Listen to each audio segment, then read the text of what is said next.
البته مێژووی نەورۆز لە ڕاستیە دەگەڕێتەوە بۆ نزیک بە 15 بۆ 20,000 ساڵ بەر لە زاوین. لەو ساتەیە کە مرۆڤ ئاشنای کردنەوەیان کەشفکردنی نوێنی ئاگر دەبێت لە تەوەرەی ژندا یەکەم پرۆسی بە کۆمەڵگەبوون لە ڕاستیە لە تەوەرەی ئاگردا لە چواردەوری ئاگردا جەژنی نەورۆز دەست پێ دەکات. دەتوانین وەکو مێژوەکەی بەم جۆرە بیگرینە دەزوە ڕۆڵ و کاریگەری ئەم جەژنە لە ڕاستیە بۆ میلەتی ئێمە کە نوێنەرایەتی کولتوری جاگرۆز دەکات لە ناوچەکەدا گرنگی و تایبەتمەندی زۆری هەیە و جەژنی نەورۆز لە ئەساسدا بە واتای نوێبوونەوە دێت. نوێبوونەوە تەنها بۆ لایەنی زیهنی و بۆ لایەنی پەیوەندیە کۆمەڵاتیەکان نهاتووە. نەورۆز ئەگەر ئێمە لەمڕۆدا سیر بکەین یەکەم ڕۆژی سەری ساڵی تازەی کوردی دەبێتە یەکەم ڕۆژی سەری ساڵ کە جەژنی نەورۆزێ واتە بەمە دەست پێ دەکات. بۆ ئەمە بەو مانایە دێت کە نەورۆز بە واتای نوێبوونەوە دێت. ئیدی نوێبوونەوە لە زیهنی مرۆڤەوە بیگرێتە نوێبوونەوەی سروشت، لە ناو سروشتدا نوێبوونەوەی دار و درەخت، نوێبوونەوەی ئاو و کانی و چەم و دۆڵ و هەردوو نسارەکان. دەتوانین تعریفێکیان پێناسەیەکی بەم جۆرە بۆ مێژووی نەورۆز بکەینەوە. هەتا لە نەورۆز یان لە تەوەری ئاگردا کە کراوەتەوە هەر چوار قۆناغەکەی گەشەکردنی زمانی مرۆڤایەتی لەوێوە سەرچاوە دەکرێت. لە زمانی هێماوە، لە زمانی هێماوە کە دواتر وەردەچەرخێ بۆ زمانی وێنەکێشی، دواتر بۆ زمانی جوڵە و ئاماژەکردن کە ئەویش دووبارە دەبێتە زمان حاڵی شانۆ لەمڕۆیە. سێم قۆناغی گەشەکردنی زمانی گۆرانی و لاوک و حەیرانەکە. چوارم قۆناغیش قۆناغی گەشەکردنی زمانە لە تەوەرەی نووسین و ئەوانەیە. دەتوانین بەم جۆرە بگرینەوە. ڕۆڵی نەورۆز لەمانەدا بەڕاستی زۆر سەرەکی و کاریگەرە.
البته وەک پێشتر باسمان کرد کە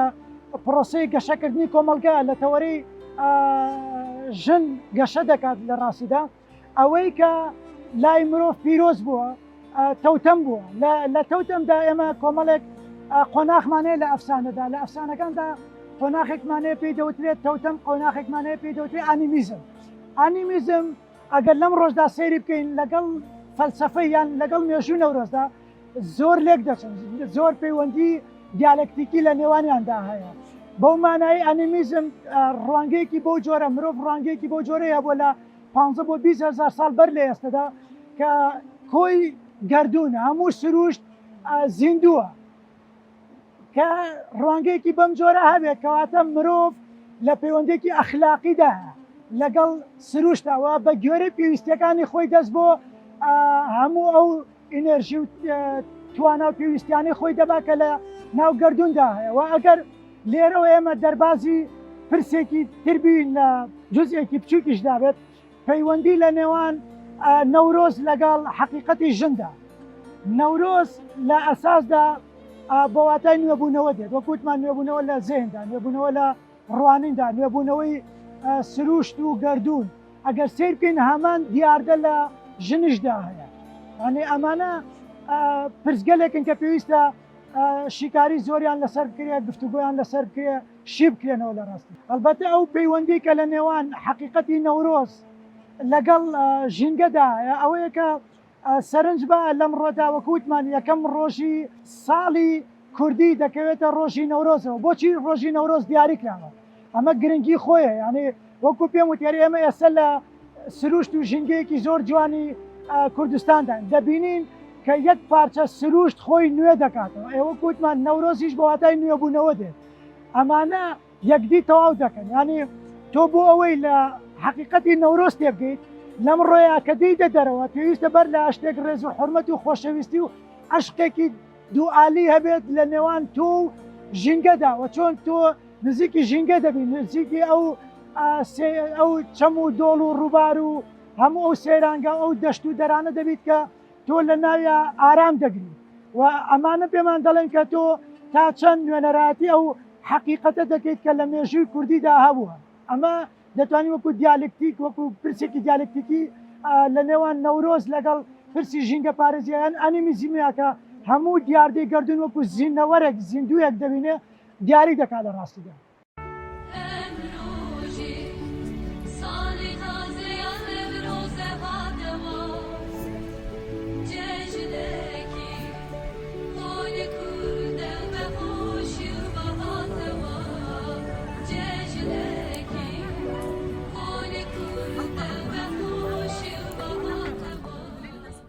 نەورۆز جەژنێکی حامی گەلی کووردە لە هەموو بەشەکانی کوردستان خەڵک بە گڕوتینەوە بەشداری جەژنی نەورۆز دەکەن بە تایبەتی نەورۆزی بناری قەندیلیش تایبەتمەندێکی خۆی هەیە خەڵک لە هەموو ناوچە جیاوازەکانی کوردستاندا ڕوو دەکاتە قەندیلی کوردستان بەڵام نەورۆز بۆم و بەرام و تامەی کە زمانی ساڵان هەی بووە جوانە پێویستە بیر لە سروشتی کوردستان بکرێتەوە پێویستە بیر لەو گوڵ و کانیا و سروشتە جوانەی قەندیل بکرێتەوە بەڵام بەداخەوە ئەم لە ئێستادا هەندێک گۆڕانکاری بەسەر نەورۆزدا دێت بە تایبەتی سوتاندنی تایە سوتاندنی ئەو شتانە چونکە ژیان بە سروشتی کوردستان دەگەێنێت بۆ ئەوەی من لێرەوە وەکو خەڵکێکی قەندیلی کوردستان داوا لە خەڵکی ئەو خەڵکانە دەکەم کە سەردانی قەندیلی کوردستان دەکەن پێویستە ژینگە بپارێزن ئەو شوێنانەی کە دەبێتە شوێنی سەیرانکەر و ئەو شوێنانەی ئەو خەڵکانەی کە بۆ نەورۆزی قەندیلی کوردستان دێن پێویستە سروش بپارێزن چونکە قەندیل بە سروشت و بەو کانیا و گوڵ و ڕنگ و بۆیە جوانە کە تامی خۆی هەیە بەو شێوەیە.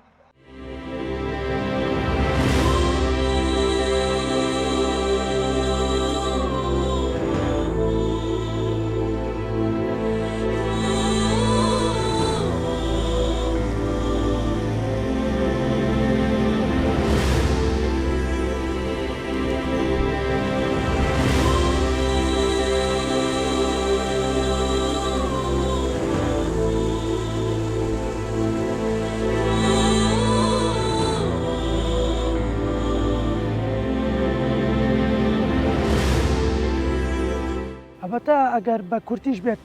گرنگه باس لم پرسب کنه ویژه که دبیت تبگینه که کاراکتری سحاق لبرانبری کاراکتری کاوی ارسنگر مانیه ام دوانا هر یک لمانه نوێنەرایەتی چی دەکا یعنی دنیا بینی و ویست و ئامانجی ئەوان چییە بۆ ژیان لێرەوە ئێمە دەتوانین باشتر لە دیاردەکان تێبگەین بەتایبەت ینی سوحاگ نوێنەرایەتی جەهل و تاریکی وێرانکردن وێرانکاری دەکات لە ڕاستیەوە خۆشمان دەزانین ژینگە بوونێکی ناسکە بوونێکە کە گرێدراوی عەشقە ینی چەند هێرش و پەلامار لە سەر ئەو هەبێت ینی دەکرێت وەڵامدانەوەی ئەو دوا بکەوێت بەڵام ئەو لەحزەیە کە ژینگە دێتەوە دەست وەکو ڕێبەراپۆ دەڵێت لە ڕاستیا ئیدی بەزەییان چۆن بڵێ بەزەیی بە گریان و فرمێسکی مرۆڤدا نایەتەوە و لە بەرامبەریدا کارکتەری کاوەی ئاسنگەرمانەیە کام کارکتەرێکی خاوەن معریفەیە دنیابینی ئێوەیە و نوێنەرایەتی ئەو زێهنیەتە دەکات کە لەمڕۆدا بەر لە هەر شتێک پێویستمانە بەوەی کە چۆن لە ڕووی زێهنیەوە زێهنی مرۆڤ وەرچەرخێنین بەرەو زێهنیەتێکی ئیکۆلۆژی ژینگە پارێزی چکە دەبینین ینی لەمڕۆدا سیستەمی سەرمایه‌داری چۆن ژینگە وێران دەکات لە ڕاستیە و وێرانکرد چەندە وێرانکردنی ژینگە فراوان بێت ئەوەندە ڕۆحیەت و پۆتانسیێڵ و هەبوونی مرۆڤ وێران دەکرێت لە ڕاستیە چکە مرۆڤ دایکی ڕاستەقینەی مرۆڤ لە ئەساسدا ژینگەیە سروشتە بۆیە پێشتر باسی ئەوەمان کرد کە ئەو پەیوەندیە لە نێوان ژینگە و مرۆڤدا چییە؟ ئەم ژینگەیەکە لە ڕاستیە کە پەیوەندیەکە کە ژینگە لە ئەساسدا دایکایەتی بۆ گیانلەبەران و لە ناویشدا بۆ مرۆڤ دەکات و مرۆڤ چۆن نزیکی ئەم ژینگە ببێتەوە ژینگەش بە هەمان جۆر بۆ جۆرە نزیکی دەبێتەوە پێویستە ئەمانە کۆمەڵێک ڕوانگەن کە پێویستیان بە شیکاری و قسەکردن لەسەر زیاتر هەیە بەڕاستی.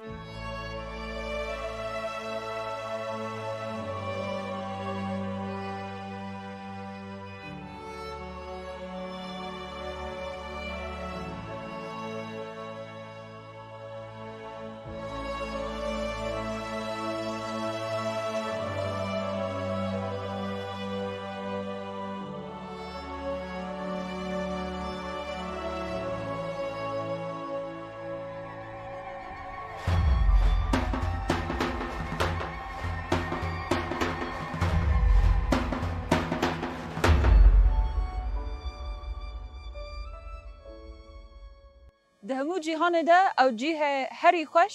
کردستانه ده مها آداری ده دم نوروز ده دم بهاری ده و او یعنی شیناهی او جنگه کردستانه خوزای کردستانه او سدمه کو او جی و او دم او کاس خوشه و ایرو نوروزه یعنی واته نوروزه چیه؟ نوروزه یعنی سال نویه روز نویه و ده کردستانه ده یعنی مناکا تکوشینا جبو مافن مروان جبو خره و برینی جبو سرخوبونی جبو هبونا گله کرد دوه هرمه دا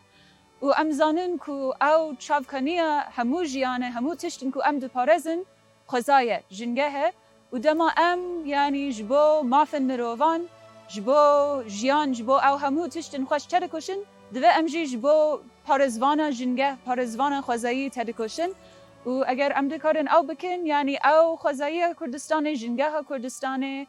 وک او تکوشینا کردستان جبو آزادی جبو دموکراسی جبو مافن مروان دکاره به مناکه که جبو جیهانه یعنی او گرینگ جبو هر کسی جبو جبر کو ده داره جیهانه دا وک من گور او جنگه او خوزا چافکانیا جیانه یعنی به خوزا به آف به دار به او همو تشتن ام نکارن جیان بکن و یعنی دوه ام به پارزن جبر کو او یعنی تشتکی اساسه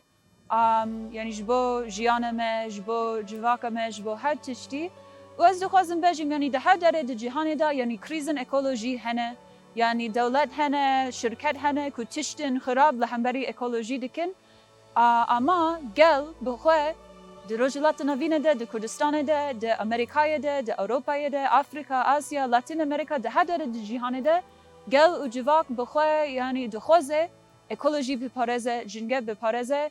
جبركو او شافكانيه جيانا ميه ويعني هفيه ما او يعني ام دكارين ببارزن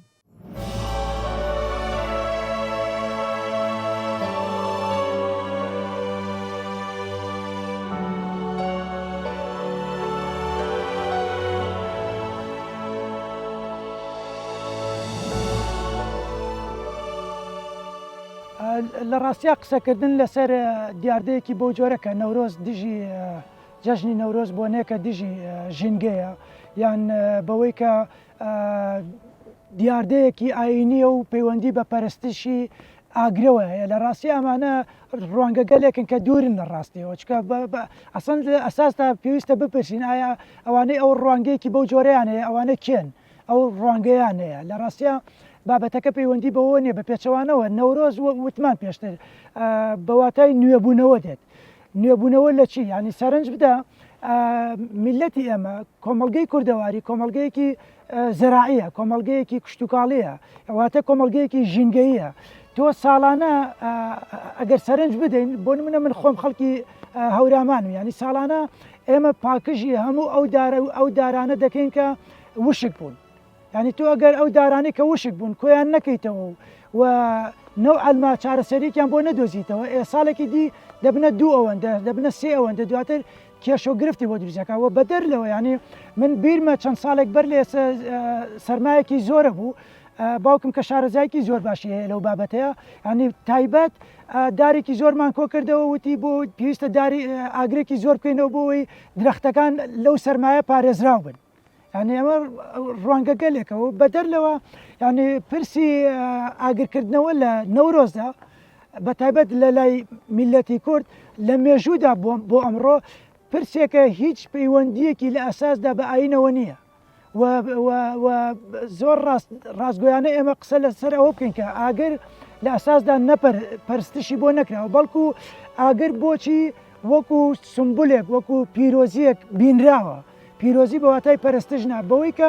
ئاگەر هاوکاری و یارمەتێکی زۆر باشی لە گەشەکردنی مەعریفە لە گەشەکردنی پرۆسی بە کۆمەڵگەبوون داوە بە تایبەت لە زنجیرە چیاکانی زاگرۆسدا و ئەمە بابەتێکی بەو ڕەنگەیەوە یەکێکی دی لەو بابەتانە بەداخەوە ئاستی ناوشیاری هەتا بڕێکی بەرچاو لە بەناو ڕۆشنبیرانی کۆمەڵگەی ئێمەوە بەشێکی زۆر لەوانەیە کە لە ڕووی ئیدۆلۆژی باوەڕیەوە سێری پرسی نەورۆز و ئاگری نەورۆز دەکەن لە ئەساسدا ینی حاڵی نەبوون یان ناتوانن بە ذهنێتێکی کوردیانەوە لەو دیاردەیە بڕوانن بۆیە ناتوانن بەرەنجامێکی قوڵ و واتاداری لە پرسی نەورۆز لە ئاگرکردنەوە و پەیوەندی ئەم جەژنە ئەم بۆنەیە بە ژینگەوە چیە چکە لە ئەساسدا وەکو وتمان ینی تۆ بۆ ئەوەی نەتەوە سازی بکەیت پێویستی بەوەیە کە خاوەن مەعریفەیەکی زۆر باش بیت لووتکەی مەعریفە لەم ڕۆدا پارێزگاریکردنە لە ژینگە لە سروشت چکە گەر تۆ پارێزگاری لە سروشت نەکەی سروشتیش پارێزگاری لە تۆ ناکە نابێتەوە وەڵام دەرەوەی بۆ تۆ وەڵام دەرەوەی تۆ و پەیوەندی نێوان بڵێمەوە جارێکیتە پەیوەندی نێوان مرۆڤ و ژینگە پەیوەندێکی عەشقە لە عەشقیشە هیچ داواکاریەک نییە جگە لە فیداکاری و پێویستە مرۆڤ بە ڕۆحیەتێکی فیداکارانەوە لە ڕاستیدا تێکۆشان بۆ پاراستنی ژینگەکەی بکە ئەو کاتە جەژنی ئێمە دێ کورد خۆسەر بێ وڵای هەبێ ئەو کاتە جەژنی ئێمە دێ کورد خۆسەر بێ وڵای هەبێ ئەوسا جەژنم هەبێ و نابێ هەموو ڕۆژێکم جەژنە بێ ئەوسا جەژن هەبێ و نابێ هەموو ڕۆژێکم جەژنە بێ پیرۆزبایی جێژنی نەورۆز لە هەر چوار پارچەی کوردستان لە نەتەوەی کورد پیرۆز دەکەم. جێژنە واتای ئەوە نییە هەر وانێک فەقەت بۆ سروشتی سەرچاوی ژیان و گەل وڵات و هەموو پارێزگارەکان. پێویستە هەمومان لە سروشتی کوردستان پارێزگاری بکەیت. ژینگە مەسەلەن درەخت ئاو هەموو پێویستمان بەو ژینگەی هەیە. هەموو نەتەوەی وڵات. Zanevroze govende îro cejne Şahi û seyrane pir bi balu bejne Cejna nevroze govende îro cejne Şahi û seyrane pir bi balu bejne Ka em ê biçin dila xweşkin û em ê çewa jiyanê geşkin Ka em ê biçin dila xweşkin وقتی زانین نوروز به ما آدار دست بید که آدار بخواه دست بید که بهاریه به صدی ساعت گریدای خواه ارتنگاریه هیا به صدی ساعت علاقای خواه به اکولوژیه هیا جبر که ما آدار به همو زندین خوازای نودا زندی دبن خواه نود که یعنی جیانا ام بجن خوازایی به دست بکا ما آداره دست بید که همو خوازا و گریدای خوازایی جیانا انسانیتی لسر اکولوژیه جیانا که ام بجن تندرستی گریدای اکولوژیه اگر جیانا که اکولوژیک نبه و جیانا انسانیتیش تک بچه جبر که مگو خوازا هر تش به خوازای داته یعنی خارن با خارن ام بجن اکسیژن هر تش خوازای دادم جبر روش پیوسته پاراستنا اکولوژی بکرین پاراستنا خوازای بکرین بتایبەت ما ئادارê Newrozê pîrozbayên Newrozê dematê nekirinê bi hemû hêlên qadên jiyanê Newroz tê pîrozkirin bes be mixabin be daxawa dematê pîrozkirin em bêjin em xwezaya xwe qirêj dikin em xwarinê xwe ve xwarinê xwe çi dixwin dawêjin nav xwezayê em jiyana xwe têxin nava xeteriyekê ji ber wê jî em bangawazî her kesekê gelê Kurd dikin taybet gelê Kurd dema cejna pîroz cejna Newrozê bi coşekî heyecanekî mezin pîroz dikin hinekî baldar bin ser xwezaya me jî biparêzin em çi dixwin ve dixwin em nehawêjine nava xwezayê ji ber ku xweza tendurustiya me diparêze eger em li ser xwezayê bilîzin li ser ekolojiyê bilîzin mixabin encamê em dibînin bomelerze çê dibin em dibînin daristan namînin em dibînin baran nabare yani jiyana însaniyetî li ser xwezayê dibare bangaziya me bo gelê me li kî derê cejna xwe pîroz dike bila derdorê xwe paqij bike em bêjin lastîka taya neşewitînin tiştê plastîk nehawêjine nav xwezayê em derdora xwe paqij bikin bi girêdayî pîrozbahiya Newrozê bi serkeftî derbas bibe.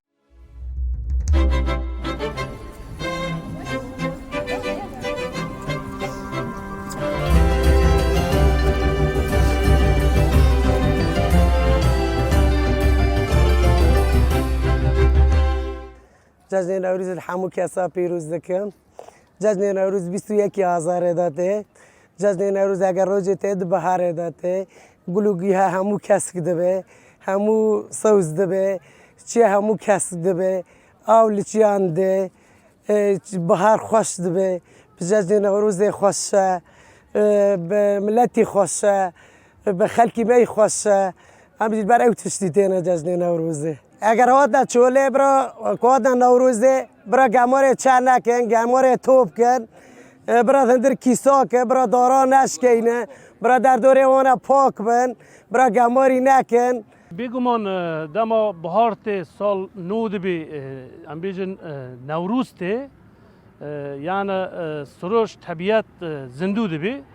به زندابونا ام بیجن طبیعت انسان جی رو دکن به طبیعت و دخوازن جوی جوانی جوی خوشگبونا که ها استفاده بکن فقط انسان بکاره وی طبیعت وی خوشکی که ها وسا داگر نه خراب به هر کس خوب برپرسیار ببینه چونکه ام هر یک جماعه اگر بخوازن ام بیجن برانبر سرشته برانبر طبیعت یعنی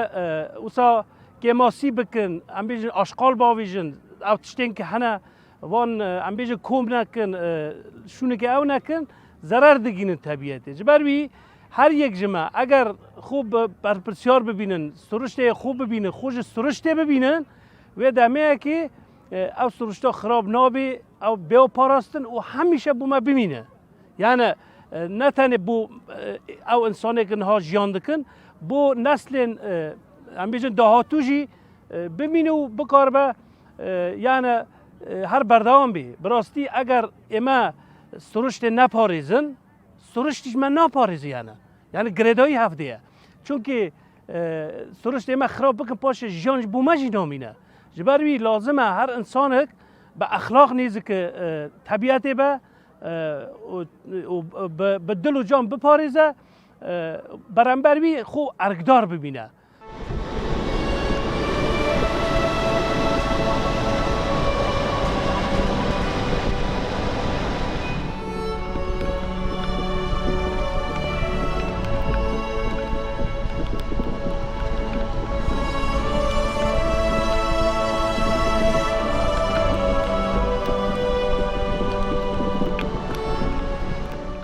پێشتر باسی ئەومان کرد کە زوحاک نوێنەراتی زێنێتێکی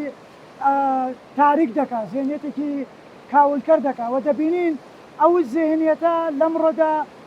وەرچەرخاو بۆ زێنێتی سیستەمی سەرمایه‌داری سیستەمی دەوڵەتنەتەوە لەمڕۆدا دەبینین کە ناوەندەکانی سیستەمی دەسەڵاتی سیستەمی سەرمایه‌داری چۆن لە دژی ژینگە و لە دژی حەقیقەتی ژیان لە ڕاستیدا چۆن ئامڕازەکانی خۆی بەگەڕ خستووە پێویستە لە ئەساسدا پرسی ژینگەپارێزی وەرچەرخێت بۆ پرسێکی شۆڕش لە دەرەنجامی ئەوەی کە بتوانێت دنیابینی کۆی سیستەمە جیهانیەکە بە ئاراستی ڕێزگرتن لە ژینگە پارێزیە وەرچەرخێنێ ئەمەش بە کۆمەڵێک پند دەبێت بە کۆمەڵێک لایەن و کۆمەڵێک ناوەند دەکرێت لە ڕاستیدا یەک لەوانە بۆ نمونە پێویستمان بەوەیە کە ئیدی سیاسەتێک حقیقەتی ژیانی کۆمەڵگەکان ئاراستە بکە کە ئەو سیاسەتێکی ژینگە پارێز بێت دوو پێویستمان بەوەیە کە سیستەمێکی پەروەردەیی کە ئەو سیستەمە پەروەردەیە لە ڕەوزەوە هەتاوەکو دوا قۆناغەکانی زانکۆ یعنی مژاری ژینگە مژارێکی سەرەکی بێت لە ناو کۆی وانەکاندا بە درێژایی ئەو چەند ساڵی خوێندن کە وەکوتمان لە ڕەوزەوە تا بە زانکۆ سێ پێویستە ناوەندەکانی ڕاگەیاندن کە ئەمە زۆر گرنگە بە تایبەت لەم ڕۆیە ناوەندەکانی ڕاگەیاندن چەند ئاشنای معریفە یان چەند ئاشنای فەلسەفەی ژینگە پارێزی بن ئەوەندە دەتوانن ڕۆڵێکی کاریگەر و گەورە ببینێ ئێمە دەبینینیانێ لەم ڕۆدا ئەیدی نەوعەلما زێنێتی داگیرکاری تەنها لە چوارچەوەی کوشتن و بڕین و قەتڵ و عامکردنە نەماوەتە ئێمە دەبینین لەم ڕۆیە چۆن لە بەرامبەر هەموو ئەو هێرشانەی کە سیستەمی دەوڵەت نەتەوەکان دەکەن بە تایبەت بۆ سەرخاکی کوردستان وە لە ناویشە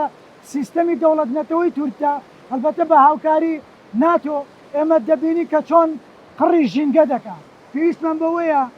مژاری ژینگە وەکو مژارێکی ئەخلاقی سیاسی بگرینە دەست بەڕاستی یعنی ناکرێت تۆ بڵێ من ژینگە پارێزم بەڵام من کارکتەرێکی سیاسی نیم یعنی چونکە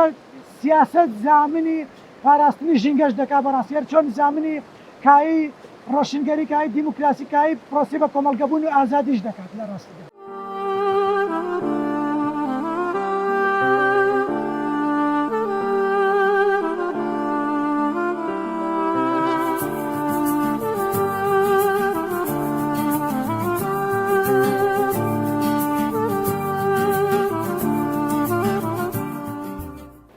ئەنجامەی کە ڕۆژی نەورۆز جەژنی نەورۆز بەر لەوەی کە جەژنێکی نەتەوەیی بێ لە ڕاستیدا جەژنێکی ژینگەییە جەژنێکە بۆ نوێبوونەوەی سروشت نوێبوونەوەی چەم و ڕووبار و کانی و دار و درەخت و حتا زێنێتی مرۆڤەکان و بۆ ئەوەی واتا بدەین بەم ڕۆژە پێویستمان بەوەیە کە وەکو پیرۆزیەک سەیری ژینگە بکەین پێشتر وتمان کە ژینگە و ژن زۆر لێک دەچن ژن دایکە و مرۆڤ چۆن تەجاوزی دایکی دەکات و مرۆڤ ئەگەر خۆشەویستێکی ڕاستەقینەی بۆ دایکیە بێ پێویستە ئەو خۆشەویست و ئەو عەشقەوە ئەو تێکۆشانە لە بەرامبەر ژینگەشدا هەیبێ ئێمە ناتوانین لەم ڕۆدا بڕوا بە هەموو ئەو دروشمە زەرق و برق و گەورانە لە ئاستی دەربڕینە بەڵام بچووک لە ئاستی پراکتیکە بکەین کە بۆ پاراستنی ژینگە دەکرێت لە ڕاستیدا پاراستنی ژینگە لە زێندایەوە وەکو کۆتاشت کە دەخوازم بێ لە ڕاستیدا لەم ڕۆدا ژینگە پیس نەبووە ئەوە زێهن و مێشکی مرۆڤەکانە کە پیس بووە بۆیە ژینگەش پیس بووە نەورۆزە نەورۆزە سبەیە نەورۆزە نەورۆزە نەورۆزە سبەیە نەورۆزە ماچک بدە منیان جەژناتە پیرۆزە جەژناتە پیرۆزە ماچک بدە منیان جەژناتە